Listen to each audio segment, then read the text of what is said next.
problema.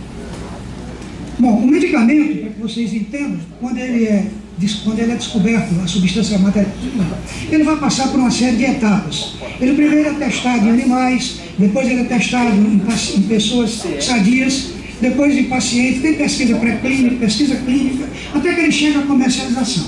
Isso aí então confere o produto a patente. Essa patente dura 20 anos e que ela é contada a partir do momento em que o produto é registrado. Só que o laboratório, ele gasta de 8 a 10 anos para que ele consiga ter o medicamento na prateleira da farmácia. Então ele tem de 10 a 12 anos. Em média, esses valores, esses números, podem variar de acordo com a procedência da sua fonte, mas geralmente em torno de 10 anos, ele tem esse período para tirar. Então o que ele faz? Ele precifica, ele vai dar preço, porque ele precisa tirar todo o investimento que ele fez. Levando-se em conta também que grande parte das drogas que vão para a experiência clínica não acabam na prateleira da farmácia. Grande parte delas, a pesquisa é interrompida porque elas não se mostram adequadas para o uso clínico. Vocês vejam que o vencimento de uma patente representa, para laboratórios criadores, uma perda de 500 milhões de dólares em venda. Veja como é grave o problema, como o interesse econômico em torno disso é gigantesco. Próximo ponto, por favor. Então, o que se estabelece aí é um cabo de força, e aí eu queria abrir um parênteses para dizer o seguinte: o que eu vou falar aqui hoje é o que foi dito, não é apenas o meu pensamento pessoal, mas é o que todos os conferencistas que participaram da Bienal, inclusive eu tive autorização, esse slide não é meu, é o slide do Luiz Henrique, e como vários outros que estão aí, outros ainda, eu fiz um apanhado de tudo que foi dito, tentando aqui representar o pensamento da academia, e não apenas a minha opinião pessoal. Então, estabelece o cabo de força, nem todo mundo que está de um lado e do outro é bandido, é herói ou é vilão, você tem gente dos dois lados, o problema é ganhar mais ou ganhar menos, e consequência disso você vai ter uma disputa muito grande. Pode passar lá. Então, quebrou-se o paradigma nos últimos tempos, né? Com a entrada do economês em jogo, o que era o médico e o enfermeiro virou colaborador, o paciente virou cliente, e a política de saúde, sob forte influência econômica, transformou o médico no mero despachante da mercadoria chamada doença. Próximo, por favor. Então, isso, entretanto, desde 1927, esse autor, Francis P. Boyer, ele já dizia que o médico está monitorizado, com os médicos se tornando proletários do sistema de saúde. E por que não? Passa próximo, por favor. Quando uma pessoa vai ao oftalmologista e recebe uma receita de prescrição, aqui no oftalmologista, ele é o quê? Ele é paciente. Ele não sabe o que precisa, ele não sabe exatamente o que quer. Porém, quando ele chega na ótica para comprar o remédio, ele é cliente. Aí ele escolhe a marca, ele escolhe a letra, ele escolhe a cor, ele escolhe a grife. Então, a diferença é muito grande. Quando você quebra isso aqui, você quebra a relação médico-paciente. Próximo de mim, por favor. Aqui você vê, por exemplo, o problema da prótese. Não existe nenhum trabalho mostrando que prótese em humanos, não tem trabalho que documente isso, não tem trabalho que mostre esse problema muito grave. Você sabe aqui, ó, na hora que ela aqui é cliente, ela escolhe o tamanho da prótese, ela sabe quantas gramas é que ela coloca. Aí ela é cliente, quando ela entra no negócio da compra da prótese. Mas quando ela vai para o médico, que ela é submetida à plástica, ela é paciente, ela não é cliente. Essa diferença, que pode ser sutil, faz a diferença, porque quando você passa a ser cliente, você passa a ter interesse no negócio, no comércio, no lucro maior. E esse não é a nossa problemática fundamental. Próximo, por favor. Então, a relação médico-paciente, você veja que isso é dito desde 1927, está embasada nessa orgulhosa tradição de respeito mútuo e de confiança entre os dois polos da questão. Próximo, por favor. Qual é a situação médica atual? Pode passar agora. Então, você tem o quê? Necessidades infinitas, quer dizer, doenças novas, população envelhecendo, criança de baixo peso sobrevivendo pelo progresso da ciência médica, da tecnologia, e isso faz com que as necessidades sejam infinitas. Porém, os recursos são finitos. Você não tem dinheiro para tudo, então tem que selecionar e tem que ser muito bem vigiado. Próximo. Então, o investimento governamental é muito baixo. Todo mundo sabe disso. Porém, próximo, Walter. Porém, a sua ingerência governamental é enorme. Vocês estão vendo aqui o Estado esmagando o pobre da pessoa ali embaixo. Você só vê os pés, o Estado está comprimindo tudo, porque ele realmente é muito forte e ele tem ingerência em todos os setores, desde o municipal, o estadual e o federal. Próximo, por favor. O que é que gerou isso? Isso gerou a perda de confiança dos médicos e da medicina. Próximo, por favor.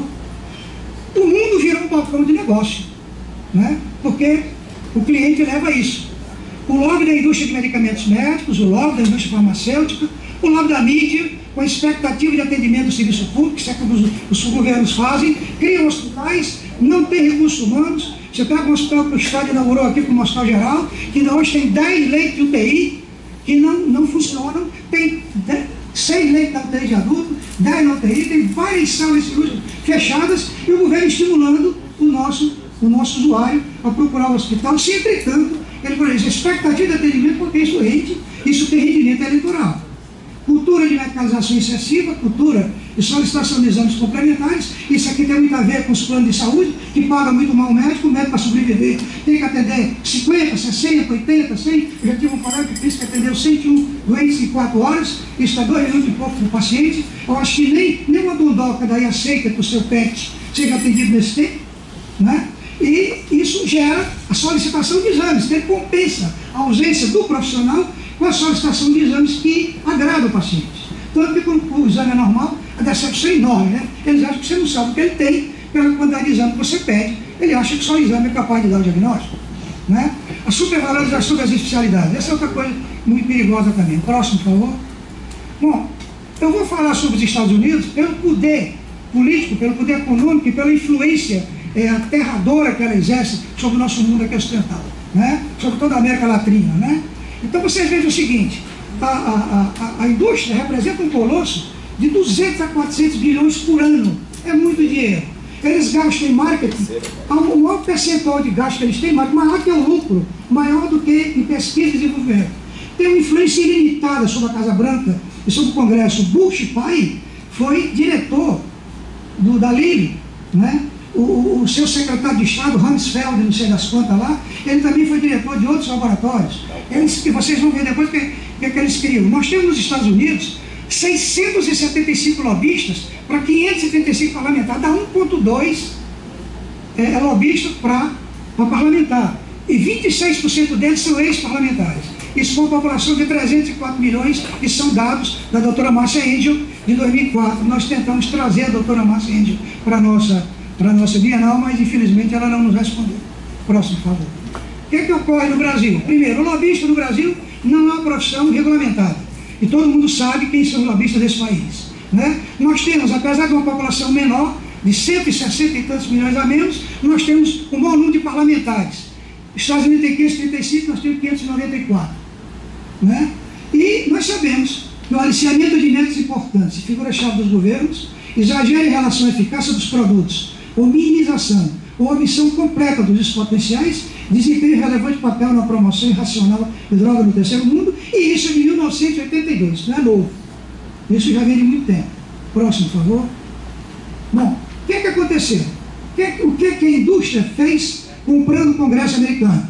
Em 1992, eles fizeram uma lei que é a taxa de usuário de medicamento de prescrição. Para cada medicamento, naquela época, eles tinham que pagar 310 mil ao FDA.